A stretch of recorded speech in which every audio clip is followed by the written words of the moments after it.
Ito ay rated SPG. Striktong patnubay at gabay ng magulang ang kailangan. Maaaring may masiselang tema, lengguwahe, karahasan, sexual, horror o droga na hindi angkop sa mga bata.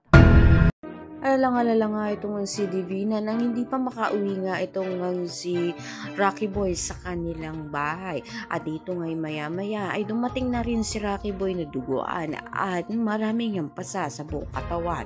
Dito nga agad nga isinumbungan nito ni Rocky Boy nangyari sa kanya na kung saan niya pinabugbog nga raw siya ng mga gerero, lalong-lalo na si Miguelito. Kaya naman galit na galit sila Divina at kinakailangan na nga raw nila na kalabanin ang mga ito dahil sobra-sobra na nga raw ang pamabastos nga sa kanilang pamilya.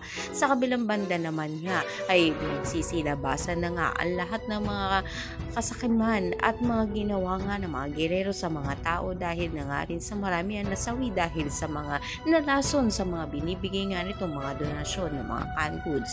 At dito nga ay makikita nga na pati na nga rin ang ambulansya ay nagkakaroon na rin ng aberyan kung saan nga may isang sanggol nga at dalawang magulang ang nasa loob nga nito na kung saan nasa gitna nga ng peligro at hindi naman maatim na tulungan ni Tanggol kaya agad nga niya itong tinulungan na kung saan nga pati nga buhay nga niya ay mamimiligro.